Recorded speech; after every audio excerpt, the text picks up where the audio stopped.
Good afternoon. This is the Chiefs Cheat Sheet. Welcome in, everybody. I'm Steve Walls, along with Darren Smith, and we are bringing you the Kansas City Chiefs Cheat Sheet, Chiefs pregame show that we host before each and every Chiefs game. And Darren, this is another game that 83 guys trying to buy for that 53-man roster, man. Yeah, look, obviously going into tonight's game, people who are going to be getting cut, they're not going to see a lot of playing time tonight. So you would think that what they put on tape or what they were able to put out last week against San Francisco, that hopefully allows them to see another week, because cuts are coming again on Tuesday, and we don't know how many are going to be on the chopping block this time around.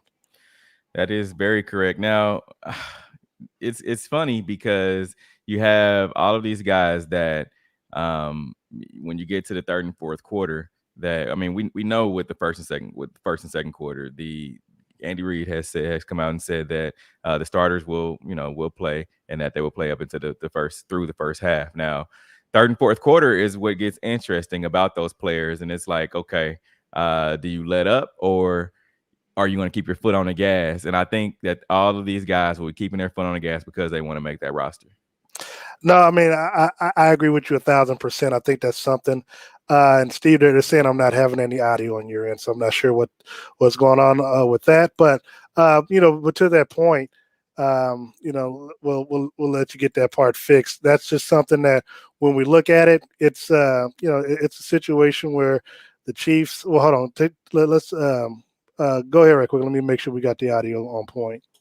Yeah, so to answer the question that was posed by Shaggy Shane, he said he wanted to ask how much is experience important when it comes to evaluating and comparing Noah Gray to Jody Fortson as they battle for one of those tight end spots. Fortson has been on the practice squad the last 2 years and is going into his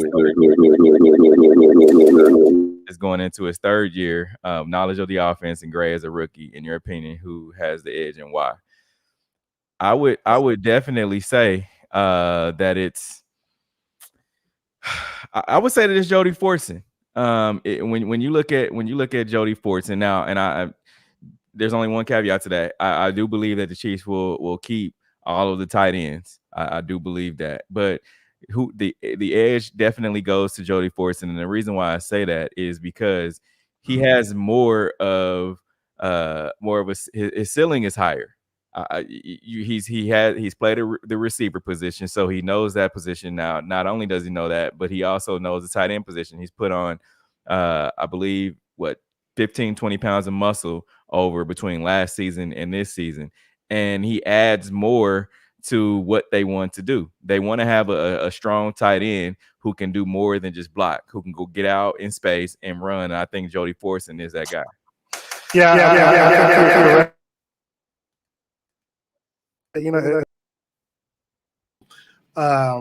I think Jody Fortson is going to make the team as the fourth tight end. But when it's all said and done, I think I'm sorry, Jeff. When it's all said and done, I think he's going to be one of the players that's going to make the team.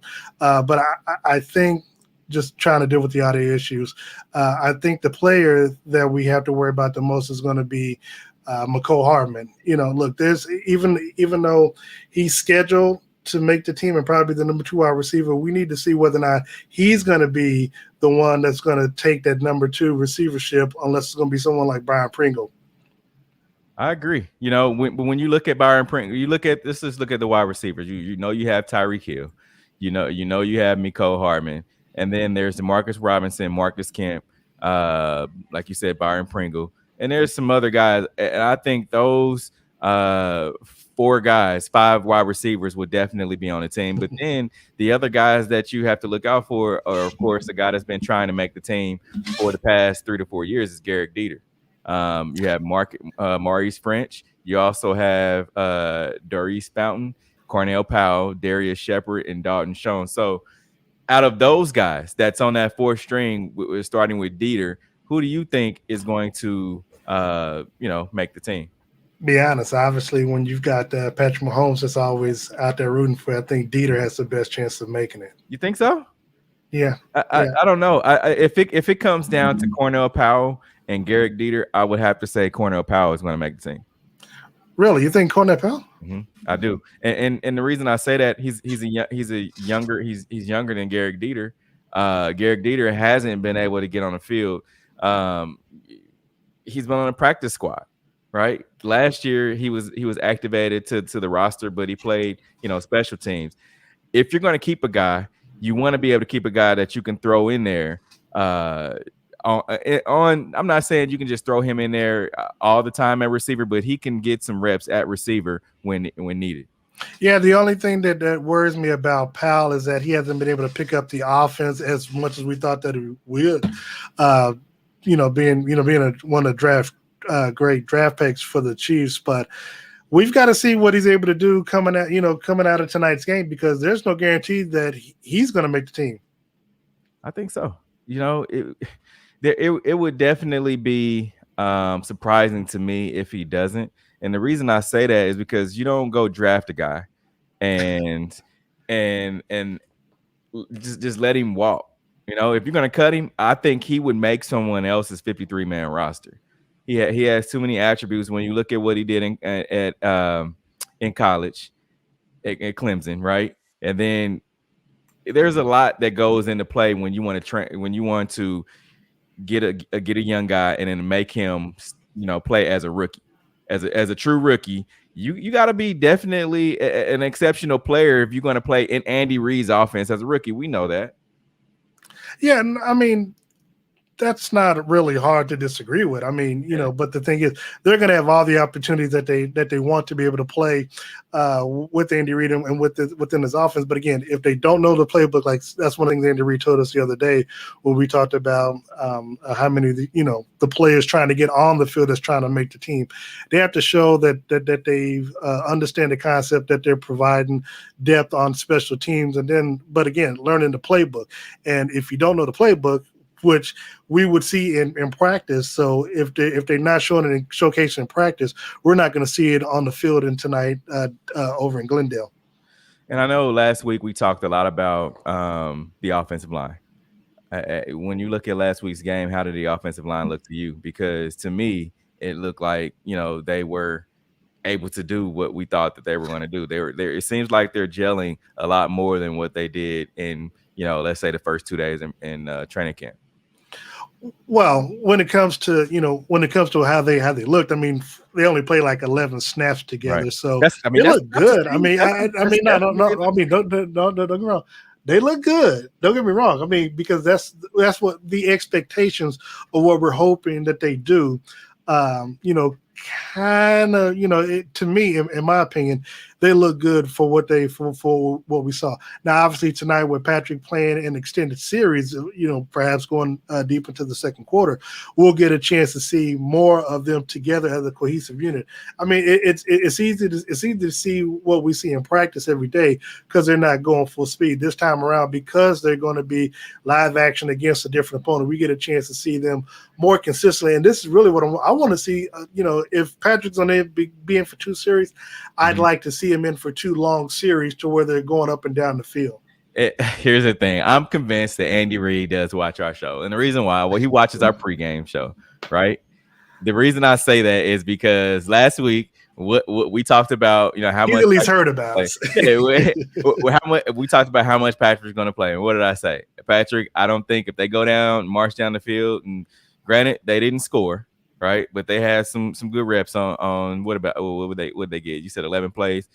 No, the line got 11 plays. I think Patrick got four plays, 4 or 5 plays in that. Right. So when you think about it, how many will he get tonight? Reasonably, I don't think that he'll play more than 2 series. I really don't. Well, it depends on how long the series are. I mean, if the Chiefs get the ball on offense first, perhaps they'll, depend on. Perhaps we'll see two series in that first quarter.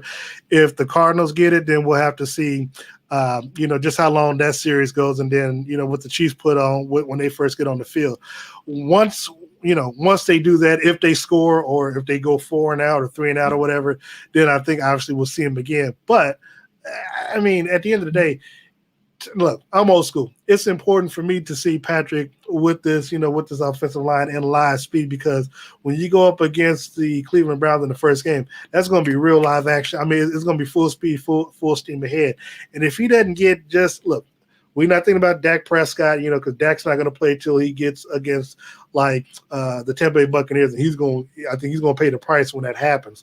But I just truly believe that Patrick Mahomes with this new offensive line, it'd be different if it was last year where everybody returned. Okay, yes, Patrick doesn't need to play as much, but I just think cadences, audible stuff like that, live action. I think it's imperative that he gets as many reps as possible with this offensive line in tonight's game. I think next week, and it kind of goes without being said. We understand it, but next week I think is when we'll see him playing to the second quarter. But this week, it's hard for me to say.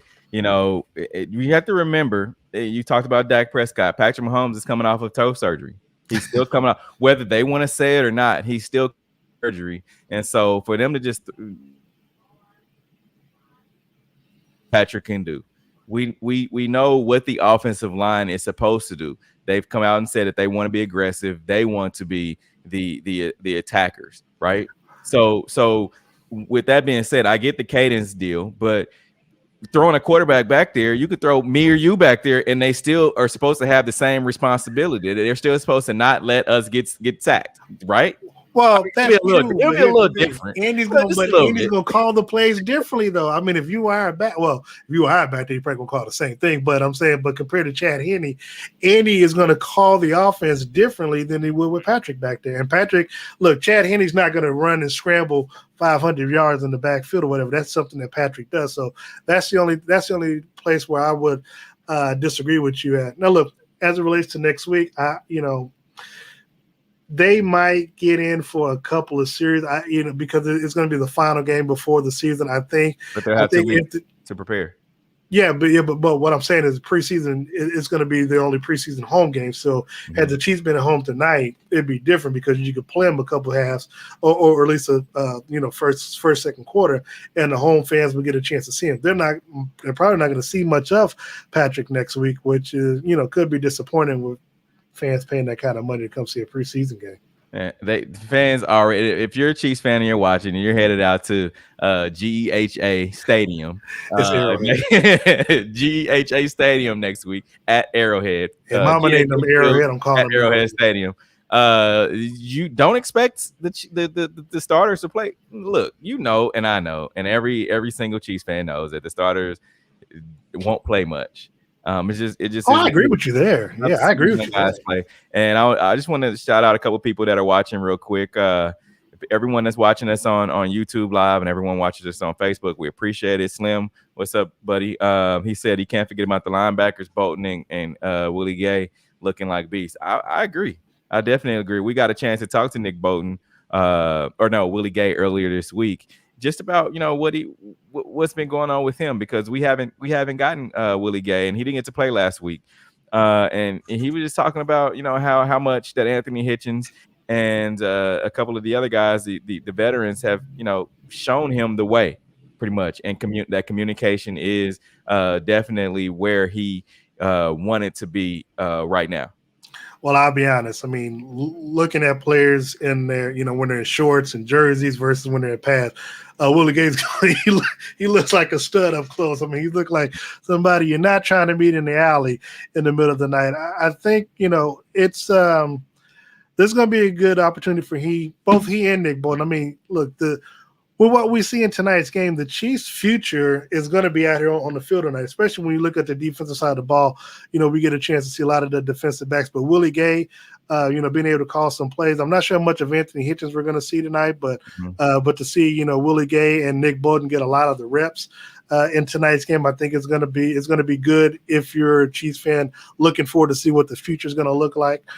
This is, of course, a contract year for Anthony Hitchens, and, of course, Ben Neiman being on the squad as well. Now, Steve, I do want to point out we had Justin Riley want to ask a question as it relates to Demarcus Robinson.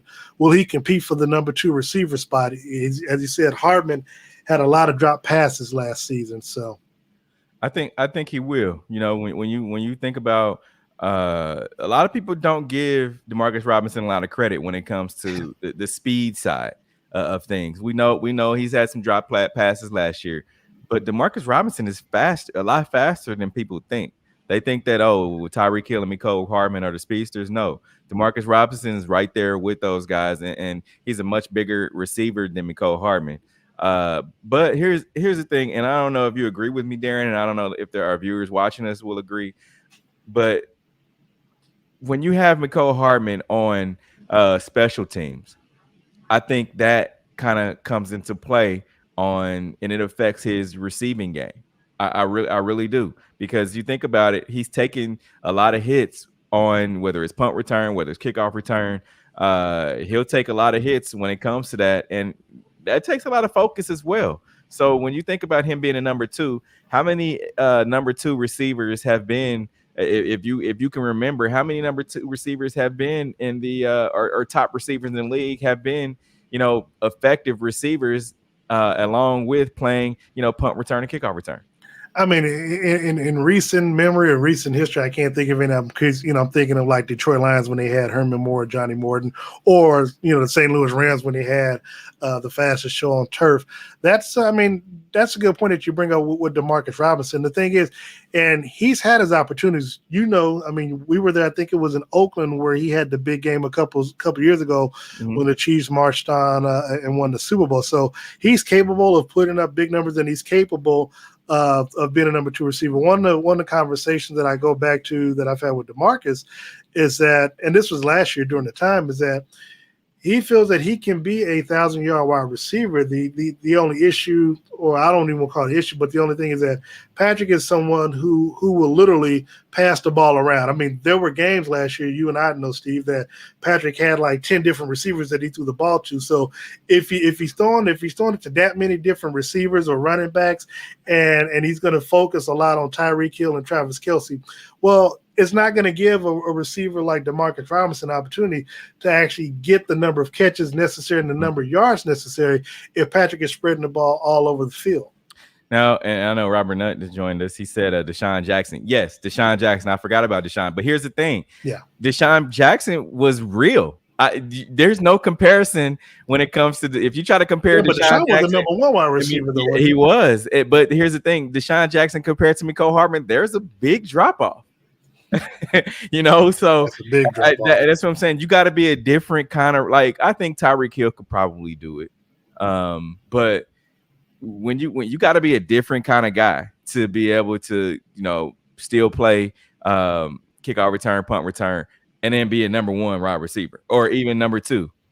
Yeah, I don't see a scenario where Tyreek is returning punts this year unless Mecole is injured, or unless it's a Super Bowl or AFC Championship game where you kind of need a big play. Because I think the only time he showed up last year, or may have been 2 years ago, I think was against the Minnesota Vikings, where they weren't prepared for it, and he returned a good kick. Closing out on Mecole, I'm with you as it relates to hits, but I think only one time last year he broke a punt loose for a touchdown. He really doesn't return a whole lot of punt kicks or whatever, because they really don't kick it to him in a situation where he can return it. I know Tanisha Mahomes, Patrick's auntie, wants to know how many tight ends do you think Kansas City keeps?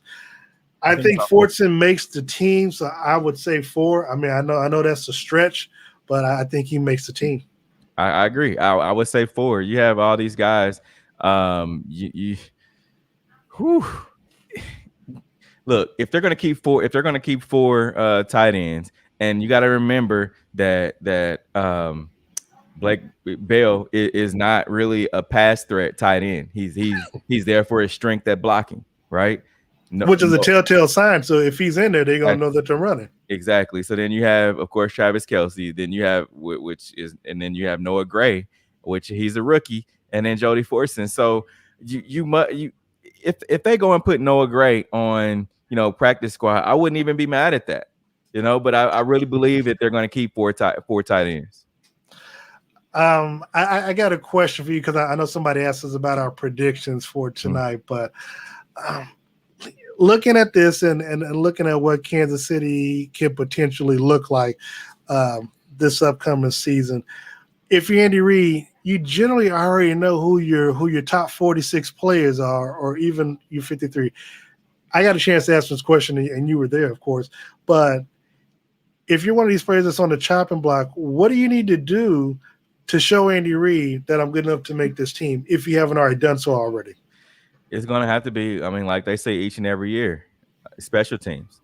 The difference between a guy that doesn't make the team and a guy that does is how well they perform on special teams. Now, we all talked to Dave Tobe, which he's the Chiefs special teams coordinator and also the head assistant coach, right? So Dave Tobe understands what it takes to be, because he's going to be a guy that goes and gets a head coaching job somewhere, some at one point, at some point in whether it's next season or year after. So he's able to evaluate talent just as well as Andy Reid is, and he knows the guys that he's done an exceptional job on the special teams with his special teams players. And so he understands what guys need to do in order to make the team. And if they get through, let's just say there's a tier system and they have to go through Dave Tobe first and then go to Andy Reid. Dave Tobe is right there. He's like that gatekeeper. So they need to please him first and then get to Andy, right? So they have to be able to play special teams and do that well. Obviously, looking at tonight's game, the Kansas City Chiefs take on the Arizona Cardinals. Kickoff is in 1 hour. Of course, that's going to be, you can see it live locally in Kansas City on KNBC Channel 9, or if you got it on cable, ESPN. Steve, what are you looking for in tonight's game? Who wins tonight's matchup between the Cardinals and the Chiefs? Where the Chiefs are a 3.5-point favorite. Mm-hmm. Over under is 41. I'm going to go with the Chiefs with the points, and I'm going with the under tonight. Real quick before I answer that question, Robert asked, he said I like Mike Hughes at punt return and Pringle at kickoff return. I like that too. And and for everybody who agrees with me, who doesn't agree with me, but watch if Mecole is not at punt return or kickoff return, don't be mad at that. Watch his production on as a wide receiver go up. I can definitely, that's my prediction, that his production will go up if they pull him from kickoff and punt return. Oh, well, on the Pringle side, though, on the Byron Pringle side at kickoff return, he's not that elusive type guy. He runs straight ahead, which, I mean, you can't, there's nothing wrong with that, but sometimes you need a little. You gotta have. It worked in different when he ran that touchdown back. I heard a guy say you gotta have that wiggle, man. When you kick off return or punt return, if you don't have that wiggle, you not really going straight ahead can only get you so far. You gotta have a little wiggle. Now to answer your question, as far as like Niles Davis, exactly, Robert. Niles Davis was just north. That's all he knew was north. You never saw him running east to west. He didn't have that wiggle. He just ran. So to answer your question, Darren, as far as my prediction goes, looking back on a Super Bowl year, did they win? How many games did they win in preseason? I think they probably won all of them. I have to go back and look, but I can look right now there, I guess. But here's the thing: I don't think they'll. I think they'll win tonight. As far as, I'm not looking at the win or loss. I want to see the production of these guys. Now, I'm going to throw something out at you and see if you agree or disagree with me. And the people the folks that are watching, if you guys agree. But I think what we need to be looking at right now is the running back situation, right? I know we have Clyde Edwards-Helaire. I know we have Darrell Williams. Did we lose all those games? Your face says we lost. We were 1-3 in the preseason. Yeah. There we go. So if I like to go off of what we've done in the past, right? In order to get to Super Bowl, I don't want us to win all the preseason games. It just doesn't make any sense. We as long as our destination is where it is at the end of the season, I don't care about the preseason games. Back to what I was saying about the wins and losses, though.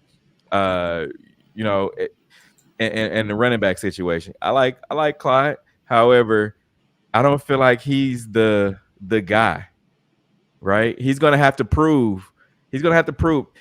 And we talk about it all the time. When you think about what this team is, what is this team known for? Passing the ball. Yeah. Right. What did Bill Belichick take away back in 2018 when the Kansas City Chiefs played the New England Patriots? Well, I mean, he took Travis away Kelce. Tyreek Hill and took away Travis Kelce, And who got off? Sammy Watkins, and Darrell Williams. No, not Darrell Williams. Come on. Who the hell was our running back? It wasn't Kareem Hunt because he wasn't on the team. Kareem Hunt. Kareem Hunt wasn't on the team. 2017. Oh, well, no, 2017. The Chiefs beat them. No, that's what I'm saying. That's my point though. They're going to take away teams this year are going to take away, which is exactly what Tampa Bay did in the Super Bowl. They took away their best players, correct? And they the Chiefs really didn't have an offensive line. Well, they're going to let them beat them with the run. So my point being is that Clyde is going to have to show what he did in the first couple of games of the season last year. Oh yeah. He's gonna have to continue to be that, and if he's not that, then I think we're going to have trouble at the running back position. But Chiefs win tonight. But that's going to be important though for the offensive line to establish the run game, because look, we know that they'll be there when it comes to pass protection, but it's going to be imperative on them as Trey Smith and Lucas Niang and them said this week that they need to establish everything up front, down there in the trenches. So if I'm the offensive line again.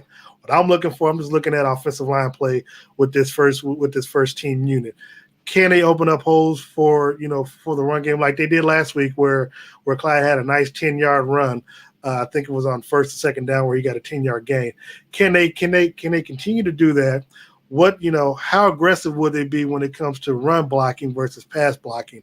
To me, that's going to be key, because for them, you just don't want to get in a situation where you're run, because you and I both know, as good as this offensive line is expected to be, and we expect, to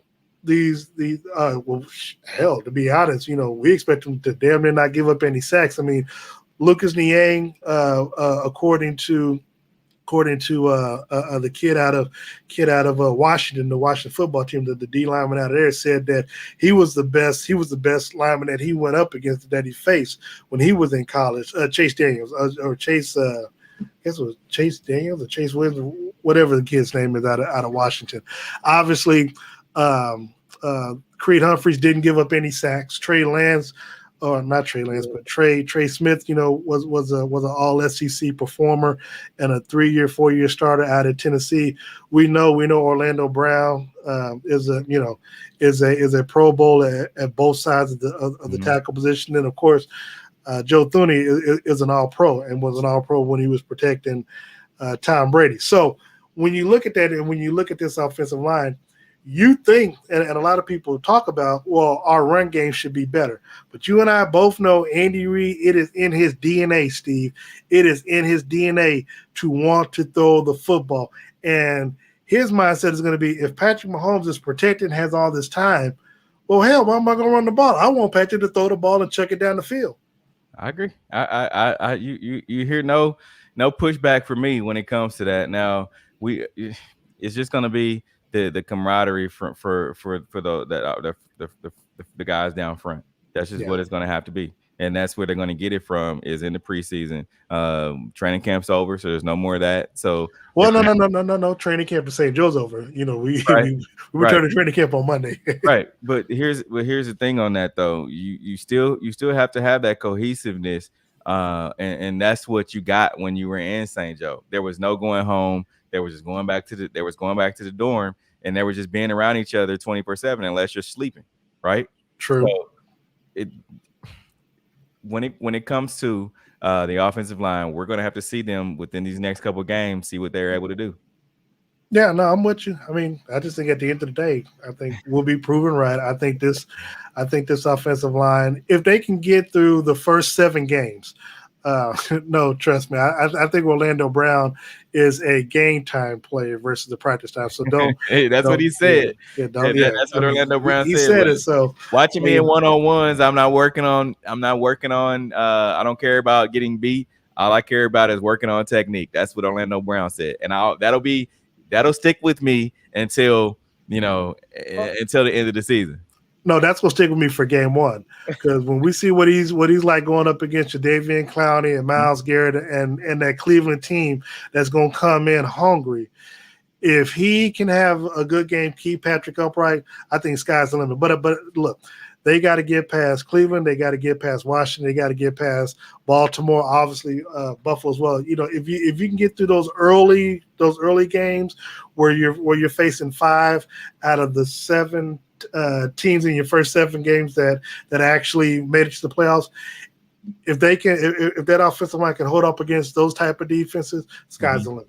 Now, one question before we get off of here. What position group are you concentrating on this evening?